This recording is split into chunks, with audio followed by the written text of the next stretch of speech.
War and Peace, Book 5, Chapter 8. The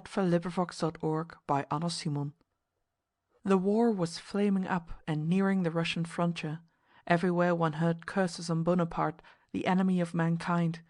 Militiamen and recruits were being enrolled in the villages, and from the seat of war came contradictory news, false as usual, and therefore variously interpreted.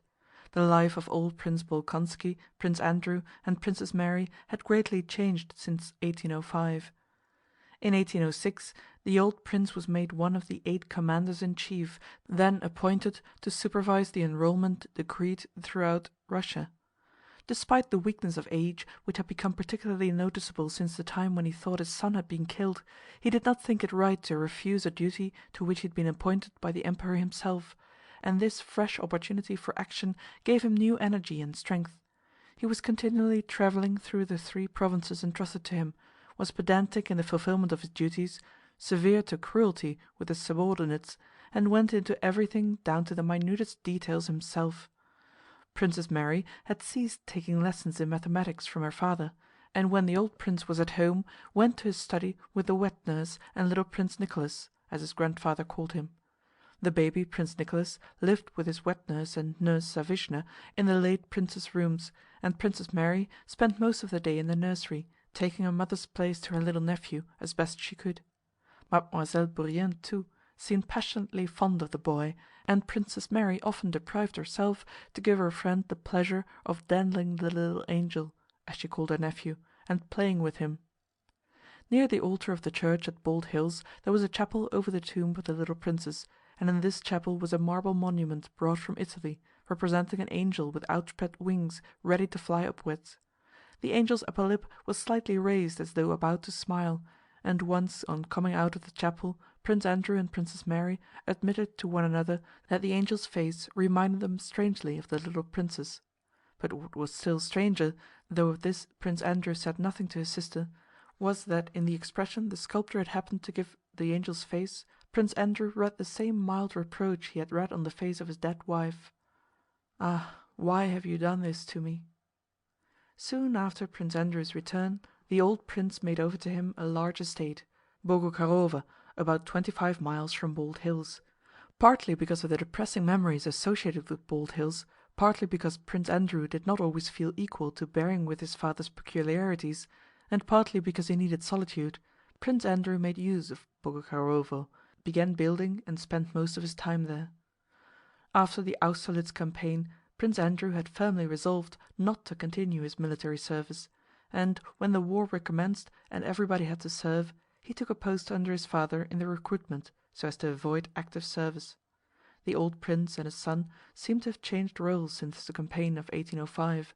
The old man, roused by activity, expected the best results from the new campaign, while Prince Andrew, on the contrary, taking no part in the war and secretly regretting this, saw only the dark side. On February 26, 1807, the old prince set off on one of his circuits. Prince Andrew remained at Bald Hills as usual during his father's absence. Little Nicholas had been unwell for 4 days. The coachman who had driven the old prince to town returned bringing papers and letters for Prince Andrew. Not finding the young prince in his study, the valet went with the letters to Princess Mary's apartments, but did not find him there. He was told that the prince had gone to the nursery. "If you please, your excellency, Pétrusha has brought some papers," said one of the nursemaids to Prince Andrew, who was sitting on a child's little chair, while, frowning and with trembling hands, he poured drops from a medicine bottle into a wine-glass half full of water. "What is it?" he said crossly, and, his hand shaking unintentionally, he poured too many drops into the glass. He threw the mixture onto the floor and asked for some more water. The maid brought it. There were in the room a child's cot, 2 boxes, 2 armchairs, a table, a child's table, and the little chair on which Prince Andrew was sitting. The curtains were drawn, and a single candle was burning on the table, screened by a bound music book so that the light did not fall on the cot.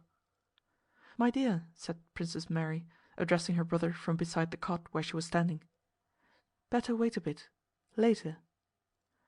"Oh, leave off! You always talk nonsense and keep putting things off, and this is what comes of it," said Prince Andrew in an exasperated whisper, evidently meaning to wound his sister.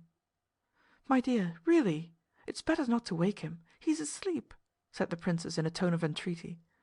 Prince Andrew got up and went on tiptoe up to the little bed, wine-glass in hand. "Perhaps we'd really better not wake him," he said, hesitating. "As you please, really, I think so, but as you please," said Princess Mary, evidently intimidated and confused that her opinion had prevailed. She drew her brother's attention to the maid who was calling him in a whisper. It was the second night that neither of them had slept, watching the boy who was in a high fever. These last days, mistrusting their household doctor and expecting another for whom they had sent to town, they had been trying first one remedy and then another. Worn out by sleeplessness and anxiety, they threw their burden of sorrow on one another and reproached and disputed with each other. "Pétrusha has come with papers from your father," whispered the maid. Prince Andrew went out. "Devil take him!" he muttered, and after listening to the verbal instructions his father had sent and taking the correspondence and his father's letter, he returned to the nursery. "Well?" he asked. "Still the same. Wait, for heaven's sake. Karl Ivanitch always says that sleep is more important than anything," whispered Princess Mary with a sigh. Prince Andrew went up to the child and felt him. He was burning hot. "Confound you and your Karl Ivanitch!" He took the glass with the drops and again went up to the cot. "Andrew, don't!"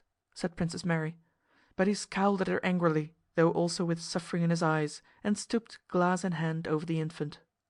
"But I wish it," he said. "I beg you, give it him." Princess Mary shrugged her shoulders, but took the glass submissively, and calling the nurse, began giving the medicine. The child screamed hoarsely. Prince Andrew winced, and, clutching his head, went out and sat down on a sofa in the next room. He still had all the letters in his hand. Opening them mechanically, he began reading. The old prince, now and then using abbreviations, wrote in his large, elongated hand on blue paper as follows: "Have just this moment received by special messenger very joyful news, if it is not false. Bennigsen seems to have obtained a complete victory over Buonaparte at Eylau. In Petersburg everyone is rejoicing, and the rewards sent to the army are innumerable. Though he is a German, I congratulate him. I can't make out what the commander at Korchevo, a certain Kandrikov, is up to. Till now the additional men and provisions have not arrived. Gallop off to him at once and say I'll have his head off if everything is not here in a week. Have received another letter about the Preussisch Eylau battle from Petenka. He took part in it, and it's all true. When mischief makers don't meddle, even a German beats Bonaparte. He is said to be fleeing in great disorder.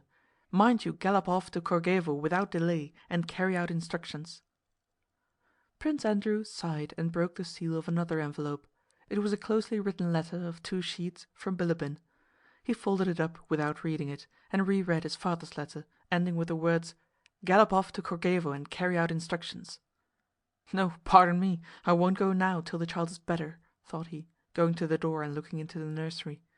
Princess Mary was still standing by the cot, gently rocking the baby. "Ah yes, and what else did he say that's unpleasant?" thought Prince Andrew, recalling his father's letter. "Yes, we've gained a victory over Bonaparte, just when I'm not serving. Yes, yes, he's always poking fun at me.